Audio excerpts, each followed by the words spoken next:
Scheme trust સંચાલિત girls અને boys હાઈસ્કૂલમાં એસ.સી. અને એચ.એસ.સી. ના વિદ્યાર્થીનીઓનો વિદાય તેમજ શુભેચ્છા સમારંભ યોજાયો.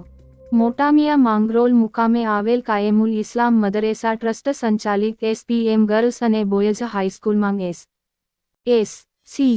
અને એચ.એસ.સી. ના વિદ્યાર્થીનીઓનો વિદાય તેમજ શુભેચ્છા સમારંભ યોજાયો, જેમાં એસ.સી.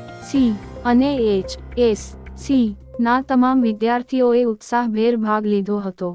શરૂઆત તિલાવતે કુરાનથી થઈ હતી. ત્યારબાદ પ્રાર્થના રજૂ કરાઈ હતી. પ્રાસંગિક પ્રવચનોમાં એસ.સી. અને એચ.એસ.સી. ના વર્ગ શિક્ષક મિત્રોએ વિદ્યાર્થી અને વિદ્યાર્થિનીઓને પરીક્ષાલક્ષી જરૂરી માર્ગદર્શન આપી ખૂબ શુભેચ્છાઓ પાઠવી જીવન ઉપયોગી ઘણી બાબતોની માહિતી આપી હતી. આ તબક્કે પોતાના પ્રતિભાવો માંગ શાળાના વિદ્યાર્થીઓ અને વિદ્યાર્થિનીઓએ પણ પોતાના શાળા દરમિયાનના અનુભવો વર્ણવ્યા હતા. એસ.પી. મદરેસા ગર્લ્સ હાઈસ્કૂલના આચાર્ય નજમુનનિશાબેન ઉઘરાતદાર અને એસ.પી.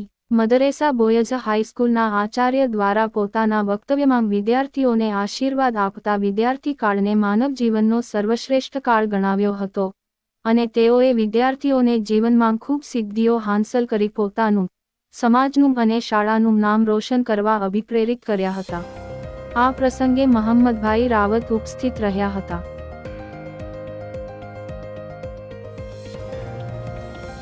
જવાનું છે, છોડીને તો ખાલી ફિઝિકલી જવાનું છે, પણ મેન્ટલી ને ઇમોશનલી તો સાહેબ અમે અહીંયા જ છે, તો એનો પ્રોબ્લેમ. આપણી શાળામાં ઘણા બધા શિક્ષકો પાસે ભણ્યા, જેમના પાસે નવું શીખવાનું મળ્યું.